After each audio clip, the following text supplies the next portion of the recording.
E eis que o Lula finalmente escolheu quem vai ser o substituto do Flávio Dino no Ministério da Justiça. O Dino vai lá para o STF e vem para o Ministério um ex-ministro do Supremo, Ricardo Lewandowski.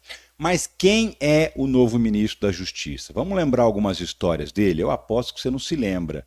Mas ele já foi militar e também já foi, inclusive, presidente da República.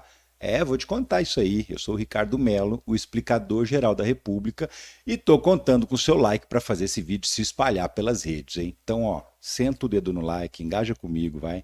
Simbora, meu povo. Seguinte, o nome completo dele é Henrique, sem H, Ricardo Lewandowski. Ele completa 75 anos agora em maio.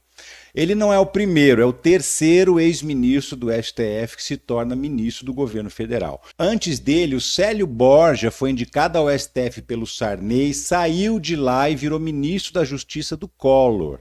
E teve o Nelson Jobim, que foi ministro do Fernando Henrique, depois foi para o STF e, quando se aposentou, virou ministro da Defesa do segundo mandato do próprio Lula. O novo ministro é o segundo tenente da reserva do Exército. Ele passou pelas Forças Armadas lá na década de 60. Depois ele fez duas faculdades, Ciências Políticas e Sociais e Ciências Jurídicas e Sociais, que é Direito. Ele tem 3 mestrados, sendo um deles nos Estados Unidos. Também é doutor em Direito pela USP e é livre docente também pela USP, ou seja, ele atingiu o grau máximo que uma pessoa pode chegar nos estudos. Ele pode dar aula para todo mundo, inclusive para doutores. Fora isso, ele também tem 6 títulos de doutor honoris causa e é professor titular concursado do curso de Direito da USP. O homem estudou muito na vida. Lá nos primórdios da carreira dele, ele era advogado. Também foi secretário da prefeitura em São Bernardo do Campo. Foi um dos consultores que ajudaram a escrever a Constituição Estadual de São Paulo. E em 1990 ele virou juiz, indicado pela OAB para o antigo Tribunal de Alçada Criminal de São Paulo, que não existe mais. De lá ele virou desembargador do Tribunal de Justiça de São Paulo, até que em 2006 ele foi indicado pelo Lula, que era o presidente, para ser ministro do Supremo Tribunal Federal, onde ele ficou até o ano passado, quando ele se aposentou. E no lugar dele, você se lembra, entrou o Cristiano Zanin.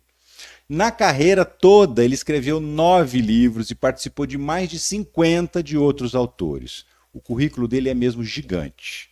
O Lewandowski ficou 17 anos no STF e tem uma curiosidade. Em 2014, a Dilma estava na presidência e precisou fazer uma viagem para o exterior. Nem o Temer, que era o vice, nem os presidentes da Câmara e do Senado puderam assumir o cargo. Sobrou então para o Lewandowski, que estava presidindo o STF e era o próximo da linha sucessória. Então ele acabou sendo presidente do Brasil por 2 dias. E o que ele fez de importante, de marcante para a história do Brasil nesses anos todos de carreira no direito? Fez muita coisa, vamos lá. Foi ele, por exemplo, quem criou as audiências de custódia no tempo em que ele era presidente do Conselho Nacional de Justiça. Graças a isso, todo mundo que é preso tem que ser apresentado diante de um juiz no máximo em 24 horas para que esse juiz avalie essa prisão e decida o que fazer com essa pessoa. Antes disso, acontecia muito de pessoas serem presas injustamente e elas ficavam na cadeia um tempão até a justiça descobrir que aquela prisão estava errada. Outro fato curioso, foi ele quem presidiu a sessão do impeachment da Dilma.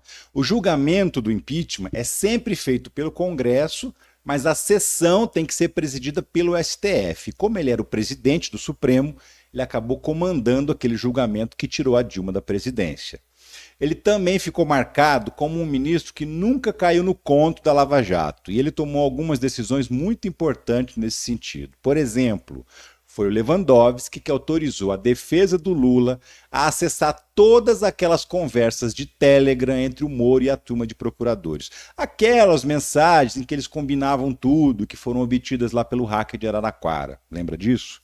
Aquelas mensagens que, como você sabe, foram fundamentais na anulação dos processos do Lula, porque elas revelavam que era tudo um acordão para prender o Lula e tirá-lo da eleição de 2018.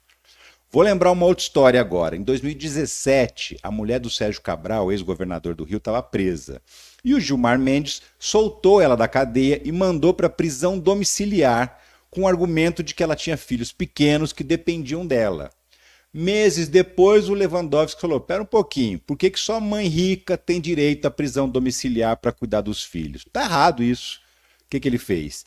Deu um habeas corpus coletivo, estendendo esse benefício para todas as presas grávidas ou com filhos menores de 12 anos, para que elas também pudessem cumprir a pena em casa e cuidar das crianças. O mesmo direito. Na época, o plenário do STF acabou confirmando essa medida dele. Outra decisão importante: a Universidade de Brasília foi a primeira do país a adotar o regime de cotas para negros. E isso foi questionado na justiça na época e foi parar na mão do Lewandowski. E foi ele quem confirmou que as cotas estavam dentro da Constituição e deveriam continuar valendo. De novo, o STF confirmou a decisão dele. Mais recentemente, agora na pandemia, o governo federal estava sabotando a compra de vacinas. Você se lembra também, né?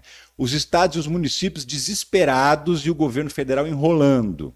O que o ministro fez? Autorizou esses estados e municípios a comprar as vacinas direto, sem passar pelo governo federal. Foi ele o relator do processo que proibiu também o nepotismo, aquela farra dos políticos que nomeava mãe, filho, esposa para cargos públicos. Acabou aquele trem da alegria desses políticos que colocava a família inteira para mamar nas tetas do poder público. Também foi ele, o ministro Lewandowski, que derrubou uma parte da lei das estatais que proibia a nomeação de políticos para cargos nessas empresas. E foi graças a essa decisão, por exemplo, que o Lula pôde nomear o Aloysio Mercadante para ser o presidente do BNDES. Antes não podia. Aliás, a relação dele com o Lula é antiga também. A mãe do ministro era muito amiga da mãe da dona Marisa, a ex-primeira-dama.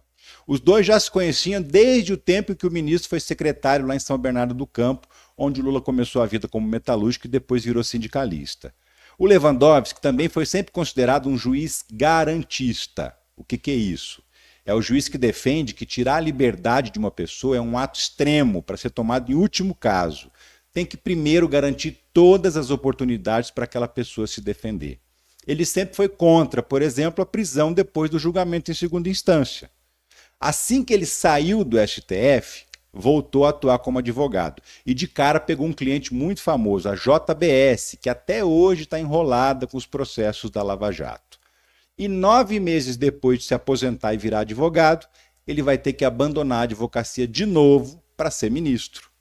Esse é um resumo sobre quem é o Ricardo Lewandowski, o novo ministro da Justiça do Brasil. Você se lembrava de tudo isso? O que você está achando, aliás, dessa decisão do Lula, hein? Me conta aqui no comentário. E compartilha esse vídeo para fazer ele chegar a mais pessoas. A gente precisa conhecer melhor quem são os responsáveis por tomar conta do Brasil. Você não acha?